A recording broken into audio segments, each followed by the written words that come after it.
आनंद आहे महाराज. सुंदर चार म्हटली दाजी तुम्ही. हा तुटो ये शरीर न फुटो ये मस्त. पुढे काय नामाचा गजर सोडू नये. हाई प्रमाण खरंच लागू पडत हो दाजी तुमले. खरंच लागू पडत. हा तुम्ही जाऊ त्या बँडवर गाणं म्हणून राहतात ना. हा गवडन म्हणून राहतात तो आमना विषय चालू होता. बड्या बड्या नसा फुगी जातेस तरी दम मारत नाही. माटी नजर राही तर फुटी जाई. काय हा आनंद आहे महाराज. नामाचा गजर. अरे तुटो हे शरीरा फुटो हे मस्तक. पण सोडत नाही आम्ही. बडा इकडे तिकडे फिरेसू पण माईक सुद्धा सोडावणे.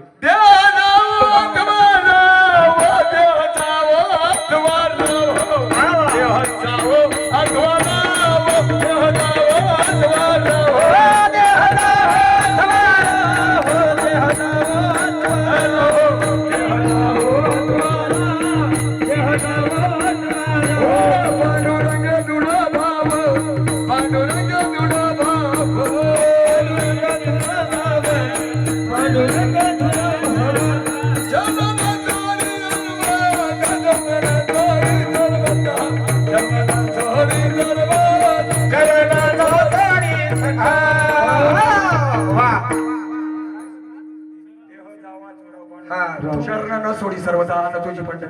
आता गच्ची प्रमाणे त्यावर तुम्ही शिक्का मारलेले. शिक्का मूर्त प्रमाणे तुम्हाला देह जाव अथवा तुम सारखं जे बरोबर. मी पण आपला माणसच नाही मजाक करत. दुसऱ्या माणसच नाही अजिबात नाही. दुसऱ्या पाहुणाच नाही काय मजाक करू. आपला आपला पाहुणार मजाक करलो. गरमन गरमा बोललो आपलं. दुसऱ्यां गरम जावो. हा देह जाव अथवा राहू पांडुरंगी दृढ भाऊ. अरे वा. अरे हा देह जावो किंवा राहो पण पांडुरंगाला दृढ भाऊ. हा चरण न सोडी. हा म्हणजे त्यानं पाय जरी राहावा ना असं त्याच मोठी असं आहे का नाही ना. अरे चरण म्हणजे काय. चरण आहे तुका म्हणे तुमच्या पायाच्या आधारे.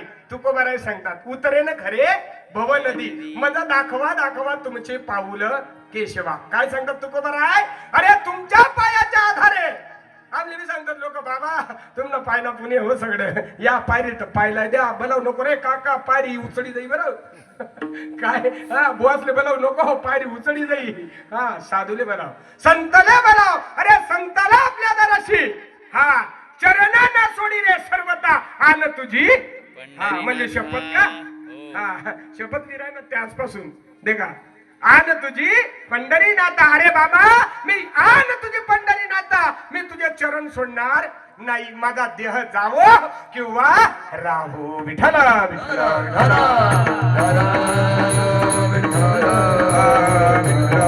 हो. म्हणून चांगला जरी विचार केला माई बाबा जगद्गुरु जगद्वंदनीय तुकोबारांनी सांगावं वैकुंठी तो ऐसे नाही कवड काही काल्याचे. अरे वैकुंठात असं नियोजन नाही. म्हणून या मृत्यू लोकांमध्ये तुम्ही येण्याची इच्छा करतात बाबा. या ठिकाणी आपल्या पवित्र पुण्य पावन नगरीमध्ये जो काल त्या पंढरपूरच्या वाळवंटामध्ये होणार होता ना तो कालाचं नियोजन आज आपल्या भिरडई गावामध्ये. काय भिरडई गावामध्ये तिन्ही त्रिभुवनी आम्ही वैभवाचे धनी भाग्यवान आहेत आपण. हा भाग्यवान का आहेत कारण की संतांच्या मार्गाने आपण चाललोय महाराज. संतांनी अनादिकालाचं परमतत्व जसंच्या तसं आपल्यापर्यंत येऊन पोहोचवलं. खरोखर महाराज बलाढ्य क्रांतीवीर महात्मे काय. आणि त्यांनी जे आपल्याला अपरोक्ष ज्ञान दिलेलं आहे रात्री महाराज सांगत होते ते ज्ञान पचवायला सुद्धा ते दूध आहे आपल्याकडे. ते दूध ठेवण्याकरता सुद्धा